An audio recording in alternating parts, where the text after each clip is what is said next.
Okay, here we are, Matthew Russell Lee, Inner City Press, here at the Southern District of New York Courthouse. Today, Wednesday, February 19th, 2025. Now, today at 2 o'clock, Eric Adams will be in the SDNY. Yes, it's true. Judge Ho has summoned the parties. And the parties in this case involve Emile Beauvais. Emile Beauvais from D.C., Eric Adams, Alex Spiro, and all of it will be to how to proceed on the motion to dismiss against Eric Adams. Now, yesterday, Governor Hochul met with a number of people in her Third Avenue office up by the UN, and basically the output was that they're all waiting to see what Judge Ho does. We'll have to see that. So that's really, it seems like passing the buck, frankly. Not passing the buck. It's a funny hurry up and wait, as they say. But we will be there. We'll be covering it closely, and we wrote the book Sovereign District ? It's up about all the Sturm and Drang. Yesterday I actually spoke to a longtime associate of Mr. Emile Beauvais here in the SDNY. And I'm not saying there'll be a sequel, but there could be a supplement, kind of like McKinney's Laws of New York. In any event, there was also a filing in the criminal case of U.S. versus Sean Combs by Alexandra Shapiro, and it's a motion to dismiss count 3, the Mann Act, previously known as the White Slaver Act. And the argument is that the act is racist.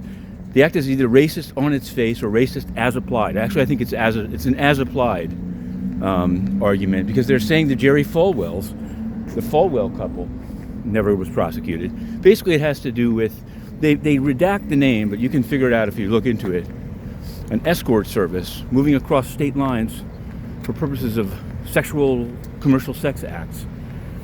So it's an interesting argument. We'll see what Judge Subramanian does with it. That was filed yesterday. We covered that at midnight. Now, some are dismissive of this case, but we cover it all. In fact, I could get into a lot of nitty-gritty cases. But Blake Lively had her amended complaint due yesterday, and it was filed at exactly midnight.